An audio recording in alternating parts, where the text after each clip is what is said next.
Whispers carried across the fractured peaks of the 9 heavens. The battle had left scars not only upon the earth, but within the hearts of those who survived. Amid the shattered pavilions of the Phoenix Sect, Ling Yun's resolve teetered on the edge of despair. Yet a glimmer of strategy stirred beneath his calm exterior. Shadows of unseen adversaries slithered through the crumbling corridors, and the air thrummed with a tension that promised both revelation and ruin. Recap. Tales of Herding Gods, Chapter 715. Chapter 716 beckons you to witness the next turn in this perilous dance, where every choice may ignite the sky or shatter it. Computation canon of supreme molecule remains a blank void.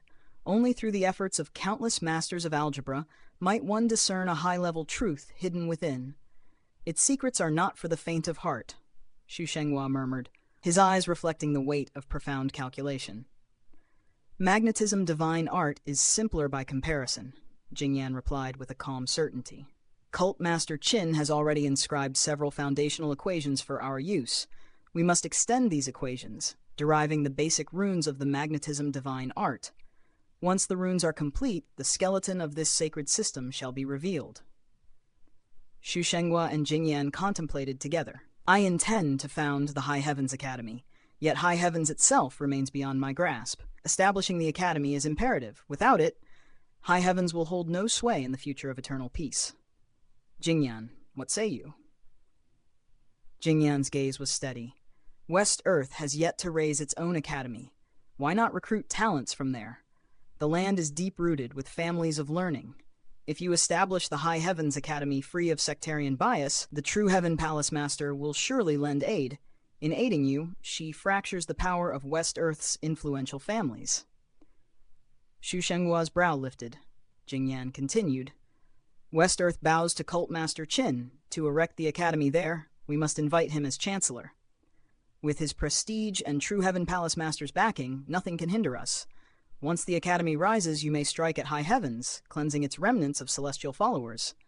Then, High Heavens shall fall fully into your hands, and the Emperor's support will follow when it joins eternal peace.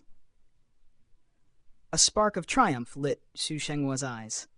Jingyan, your counsel is wise. We shall proceed thus. But in regard to Cult Master Qin's computation canon of supreme molecule and magnetism divine arts, which path should our academy embrace? Jingyan pondered, the light of strategy glimmering in her gaze. Tao Sect's foundations are deep and ancient. High Heavens Academy has yet to arise. We lack assets to rival Tao Master. Computation canon of supreme molecule is arduous, yielding little in mere years. Magnetism divine arts, by contrast, bears fruit swiftly. In time, High Heavens Academy may share its results with Heavenly Saint Academy, borrowing its renown to secure global recognition. Scholars from every land will seek knowledge within our walls. When that day comes, Tao Sect's research will have scarcely advanced, allowing you to partake in the canon's mysteries. Xu Shenghua's lips curved into a smile, admiration clear. With such a wife, what more can a husband desire? They reached their accord, and Jingyan spoke with the subtlety of a strategist. Princess Xu, a lower first-ranking king in West Earth, enjoys the Emperor's favor and is celebrated among women. Her network is vast. I shall visit her to forge ties, then extend them to True Heaven Palace. Husband may discuss with Cult Master Qin to secure his support. With these bonds, no obstacle remains. Xu Shenghua swiftly resolved the plan and relayed it to Qin Mu. Qin Mu's smile was calm. True Heaven Palace was once of high heavens, yet its grasp over West Earth wanes. The families rise in influence. In times of chaos, rebellion is inevitable. Your notion to establish High Heavens Academy is wise. I can serve in an honorary capacity. You must still meet Sister Xu. Her roots are deep. Present the plan to the Emperor with her, and funds shall be granted to establish the Academy swiftly. Delight gleamed in Xu Shenghua's expression. Qinmu attended to matters at Heavenly Saint Academy, and First Ancestor Human Emperor said, Mu'er, it is time to depart. Qinmu nodded, bidding Granny Si farewell, following Saint Woodcutter, Di Yue, and the others. Before Bajou Prefecture stands a stone statue of a disaster god, Saint Woodcutter remarked. Shall the Heavenly King observe it? He inquired. Di Yue's voice was indifferent. It is fitting to gaze upon it. They arrived at Bajou Prefecture, the stone statue carved from the earth itself, towered like a mountain within the city. A bird's head crowned a human form, wings half spread, eyes piercing. It was the likeness of a woman, cloaked in feathers marked with vermilion bird flames. Though immense, her visage bore an uncanny grace and beauty, if not for her avian features. The statue was fenced by brick walls, incense and candles scattered beyond. Foolish mortals, unaware that the god they worshipped heralded disaster. Dua shook her head. Its revival invites calamity. The commoners, devoid of cultivation, shall perish first. Why do they offer incense to the god that will slay them? Chinmu spoke. Breaking the god within hearts and temples is arduous. The mightier the god, the greater the fear, the deeper the worship. Imperial preceptor seeks to reform this tradition. All, mortal or divine, must serve the people. The stone feathers shifted, shedding stone for true plumes, absorbing the blood and chi of the slain. Scales glimmered on her legs, divine blood flowing faintly beneath her neck. Though Lu Yunku had fled, his chaos lingered. Stone statues across eternal peace teetered on awakening. Bajo's was merely one among many. Even without him, the statue's resurrection was inevitable. The populace would serve as sacrificial offerings. Lu Yungu had only hastened the inevitable. Dua approached the statue's base, voice soft. Junior sister, report to South Deity that your senior sister Dua stands in eternal peace. She may reconsider unleashing disaster. The bird-headed goddess remained still. Dua chuckled lightly. Though your body stands here, your primordial spirit resides with South Deity. Hear me well. A sharp bird cry morphed into human speech. You serve South Deity? Why aid outsiders? If you ask me to leave, where lies my honor? I grant you face, hence I advise, Dua countered. She smoothed her hair, a smile that was no smile gracing her features. You arrived late, you know neither me nor my methods. The goddess's head twitched, petrified eyes fixing upon Dua. May I? With a lift of her hand, Dua pressed upon the void. The colossal goddess vanished, leaving only fractured space and piercing cries. She was drawn back into Bajo, stone trembling, void mending seamlessly. Flesh and blood quickly returned. The statue became a living god. Astonishment marked her face. She dared not move. Her corporeal form had been forced into stone to traverse worlds. Her primordial spirit contained excess energy, preventing passage. Only blood and flesh sacrifices could anchor her return. Yet Diyo merely extended her hand, smacking her corporeal and spirit back into her own world. The might equaled that of her master, South Deity. Junior sister, you are not given further face. I have already granted much. Do not compel me. Diyue's voice was indifferent. The goddess bowed hastily. As senior sister commands. She halted, realizing the world barrier of eternal peace barred her return. Cold sweat beaded her brow as she gazed at Diyu. Have you forgotten something? Diyu inquired. Smiling, the goddess recalled summoning the vermilion red bottle gourd from the capital's treasury to Bajo. Senior sister, may I return now? Diyu smiled faintly. Your master left behind an arm, consider it settled. Flames shaped like godly feathers flowed from the goddess's wing, beautiful and potent. She endured the pain, bowing respectfully. Go, tell your master that senior sister Dua has arrived. I have not paid respects for 20,000 years. Assist me in kowtowing once. Sweat poured down her face, voice hoarse. I shall meet master. Dua's smile was slight. Tell her, should you descend personally, I shall not restrain. With a flick, the goddess swirled into the depths, vanishing. Space returned to its prior serenity. Chinmu, anxious, held the goddess's wing. Sister, will this bring trouble? Dua's smile was faint. Future trouble shall arise, but the hatred of junior siblings matters little. My masters are ruthless. I am merely lazy. By compelling them to summon the stone statues back, I spare both disciples and myself great labor. Chinmu examined the wing, astonishment in his eyes. Vital chi manifested as crystalline fire runes, blocking the vermilion bird's sacred fire. Not a flame could harm him. Xuandu heavenly fire? Diyue gasped. The great Tao of heavenly fire calculated with the computation canon of supreme molecule? Chinmu nodded, smiling. Poor I have always been, yet that wing shall serve as a divine weapon. I preserve it. The wing was secured within his Tao Ti sack. Another arm, the disaster gods under North Deity, rested there as well. Little brother is prudent in living, Daiyu praised. Saint Woodcutter and first ancestor human emperor shared baffled expressions. After days of travel, they reached the capital. Chinmu visited Mud River Manufacturing Factory, removing the sword pellet from the dragon Chilin's back.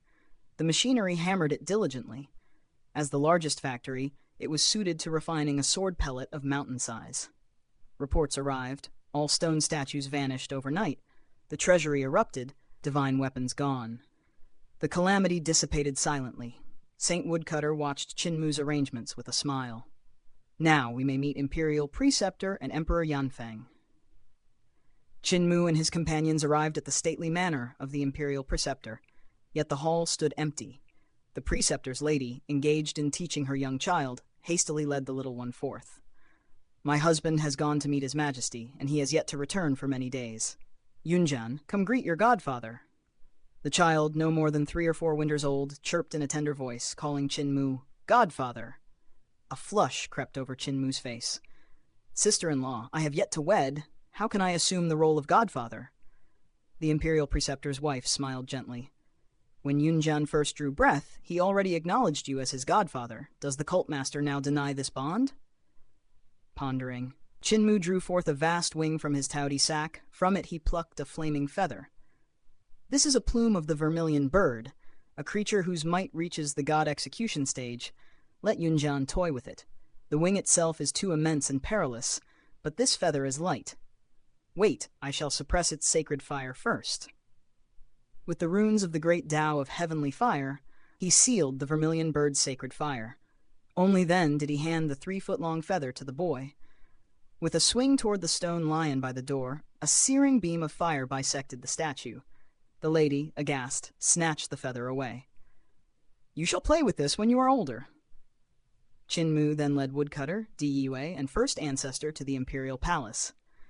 The Empress spoke gravely. The Imperial Preceptor has taken the Emperor to Imperial College, yet after many days he has yet to return. The Crown Prince now supervises the realm and its affairs.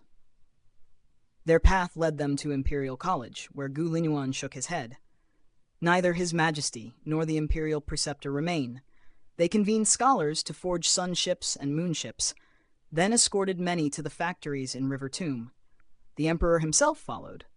Diyue's lips curved in a smile. This majesty does not simply sit upon the dragon throne. He keeps moving among his people. River Tomb revealed itself as the Imperial Preceptor's native land, brimming with 100 sprawling factories.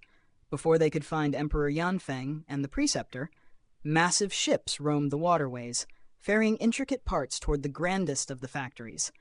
These components, Chinmu discerned, were destined for sun ships and moon ships. Once forged from stone in the founding emperor's era, now metal replaced rock, straining coffers and resources. Among the laborers, he glimpsed familiar faces from West Earth's True Heaven Palace. The young Xiang Qier, daughter of Xiang Xiyu. Now 8 or 9, she chanted her spells, animating each part to float and self-assemble. Brother Cult Master! Xiang Qier ran forward, abandoning formality, clutching the dragon Chilin's whisker and sliding from tail to head with gleeful laughter. The components of the sunship are uniform, each factory crafting dozens of pieces for assembly. Chinmu marveled. The intricate runes interlocked flawlessly, empowered by West Earth's spirit-infused magic.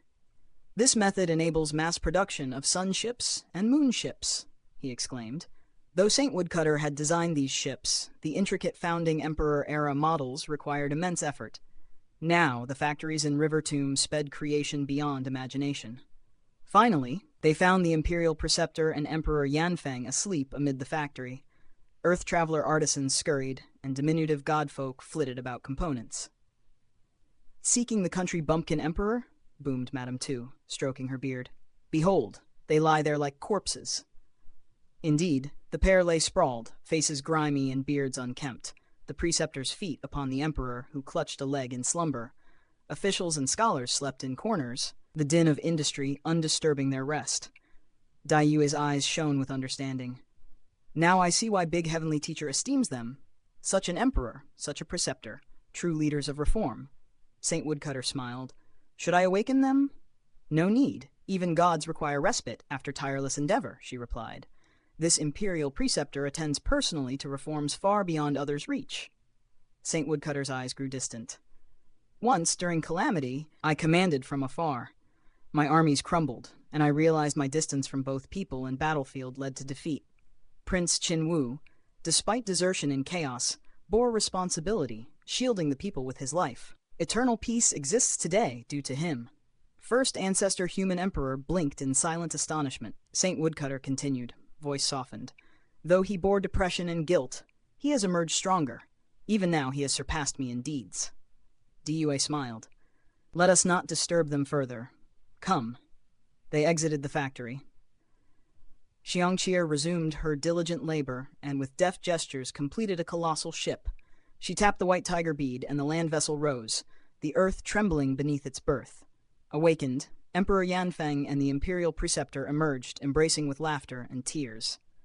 Qin Mu summoned the dragon Qilin, departing with Di Yue and companions. From afar, Emperor Yanfeng called out, bewildered at Qin Mu's sudden departure, desiring to mark the day with brush and ink. Woodcutter and Elder Angler left, followed by First Ancestor Human Emperor, each with pressing tasks. Qin Mu watched them go, pondering the weight of their duties. Di Yue smiled. Brother, if unoccupied, join me in aiding Heavenly King Tianshu and King Yama in Fengdu. Afterwards, we shall visit the goddess of Heavenly Yin, then pay respects to Heaven Duke, Earth Count, and the sages of the Emperor's throne. It will greatly benefit you. Qin Mu's heart stirred. I still refine a sword pellet. Big sister, go meet the goddess first. I shall follow after my work. Dua nodded and vanished, leaving him to the dragon Qilin. Fatty dragon, to the Mud River factory. There, the sword pellet, once 100 yards, had shrunk to 30, yet remained unyielding. Drawing the vermilion bird's wing, Qin Mu employed sacred fire, his primordial spirit hammering the pellet, imprinting runes with unyielding force. A dozen days passed. The pellet grew 3 feet, yet still lacked fluidity. Half a month more, and it shrank to a foot, yet operation drained vital chi profoundly. Perhaps devil fire is needed to complement heavenly fire. Qin Mu mused. Seeking solitude, he carried the pellet afar, invoking the prism of heavenly fire and channeling devil chi. A sudden explosion rent the air. Black fire soared into the heavens. Visible for dozens of miles, the dragon Qilin stirred, raising its head briefly before resuming slumber, murmuring, Cult Master should not die so easily.